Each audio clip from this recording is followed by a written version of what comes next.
The world is facing challenging times of crisis. Closed borders and travel bans, quarantine, shortage of food supply, scary news, and much fear. Viruses don't care about our status, money, or fame, spreading from state officials to famous actors. Being a human right now is not easy. My thoughts are with those who lost a family member or a friend. I can't imagine the pain of those battling mental or emotional illnesses during dramatic life changes. Some are struggling to put food on the table. Some lost their jobs. Some are alone and afraid. During turbulent times of stress, I feel worried, sad, and confused. Meanwhile, I show up every single day and do the best I can to help myself, my loved ones, and my community. I keep myself informed from reliable sources and stay away from negativity and drama. With all the toxic news imparted to us over TV and social media channels, it takes some inner work to keep ourselves balanced and calm. I know there are many things far beyond my control. Earthquakes, tsunamis, the rain, the sunset, the stock market, political changes, economies that are going to collapse, this pandemic included. But there's one thing I can surely self-manage, and that is my inner world. My actions, my thoughts, my emotions. The way I respond to whatever happens outside my inner space is totally up to me. There is much power in hope and faith. A positive mindset helps to boost our immune system with serotonin, the feel-good hormone. Feeling good keeps us healthy. I choose to believe we live in an intelligent universe where everything happens for us, not to us. There's no breakthrough without a breakdown. I think we are all here, students at the School of Life, to learn from our experiences and get more resilient, wiser, and stronger. I've been asking myself this question. What's the message life is trying to give us? What's the blessing in disguise, the gain in pain? Here are 5 positive lessons I have learned so far from this global crisis. 1. We have a lot to appreciate. Your ancestors were called to war. You are called to stay on your couch. You can do this. That's what my Facebook newsfeed reminded me the other day. Oh, boy. That really helped to put things into perspective. A big thank you to the medical staff all around the world, those doctors, nurses taking care of the sick, facing sleep deprivation, while most of us are currently stuck in the comfort of our homes. A big thank you to all the workers in the grocery stores or doing online deliveries these days. I see you, and I do appreciate what you do. Because of this virus crisis, my family had to postpone our vacation, another wake-up call. There are so many things I've been taking for granted. Good health. The water and food supply. The internet and cable. The car. The shelter. The nice parties with my friends. The coffee shop. The gym subscription. The beauty salon. The freedom of traveling and seeing the world. And so much more. For all this, I am truly thankful. 2. Everything is easier when we stay grounded in the now. Life doesn't always go as planned. It can be very unpredictable. With so much confusion and uncertainty, staying grounded can be a challenge. Especially for people like me, who've lived decades trying to have full control over everyone and everything, how people acted or felt, how my future was going to look, and so on. A panicked mind can't see and think clearly, and fear sells well. To be mindful is to realize our mind is full. So what is it currently full of? Here are some of my worries since this pandemic took off. What if we end up with no food? What am I going to feed in the next 2 months? What if my mother called in sick and due to distance, I cannot see her or help? What if my savings get ruined? Such concerns are human. But we can always choose which kind of thoughts we allow into our minds. Whenever I find myself tormented by what-if questions, I check the sanity of my thoughts. I ask myself, is that true? How is this thought helping me right now? How would my life be if I let go of this thought? Such questions help me realize everything in the future is an illusion, a possibility, and my worries are not real.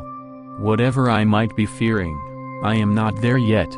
I need to learn how to trust the flow of life and surrender when the only reality is time will tell. 3. Life isn't just about doing, it's also about being. Today's modern society has transformed many of us into doers, performers, and overachievers. Since an early age, we've been conditioned to value ourselves through how well we do things in life. Most of us were raised to deliver results, always running somewhere, always busy. Most of us need a job, and money is a much-needed instrument for us to survive. But is our existence supposed to be all about our jobs? What if the ultimate purpose of us being here was just to be happy? No matter how, if through the work we do or not? Most of us are currently getting the gift of time.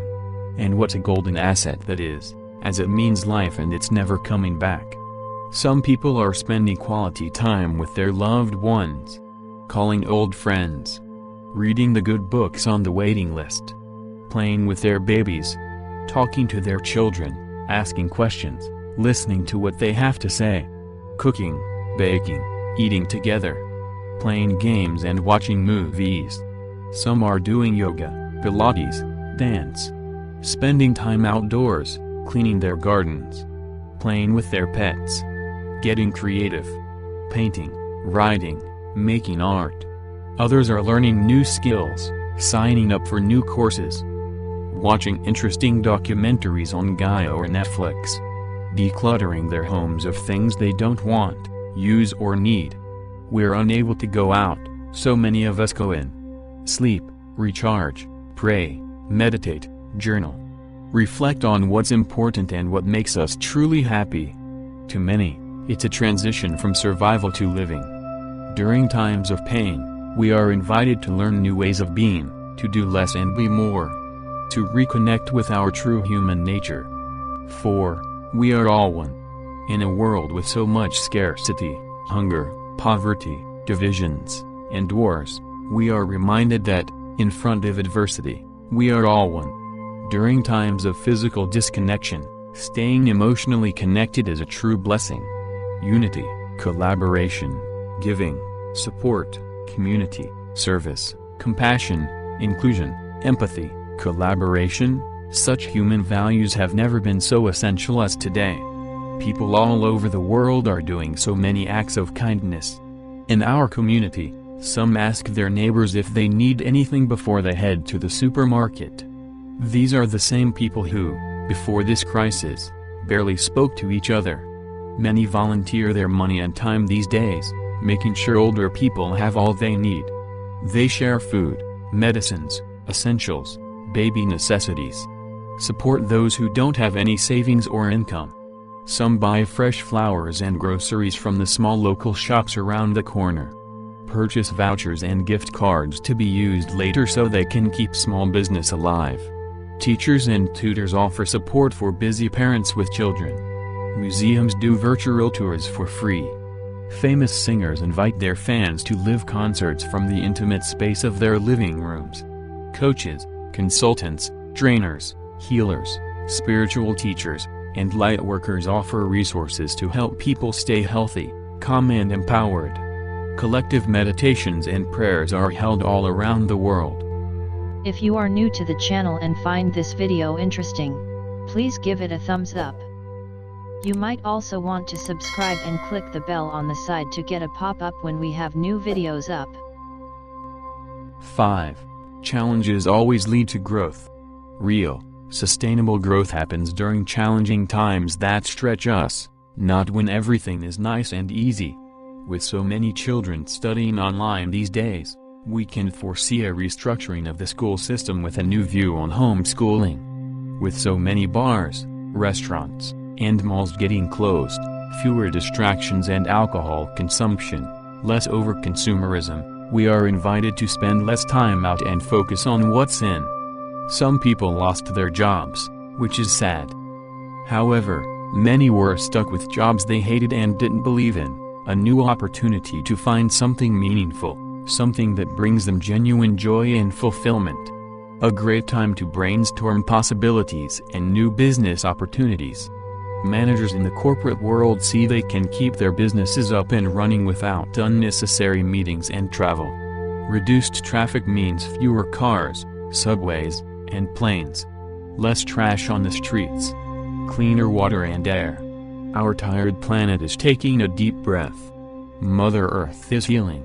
Besides keeping our hands clean, let us take a mind shower, and do it often. In most countries, this is the spring season, reminding us that all endings are new beginnings and this too shall pass. It is a time for evolution, creativity, and connection. Let us be the light we want to see in the world and press the reset button. Let us take a big leap from fear to love. What has this season taught you? What are your biggest lessons? Share your thoughts by leaving a comment down below, and we'll get back to you. This is Henry Inspire TV. Have a beautiful day.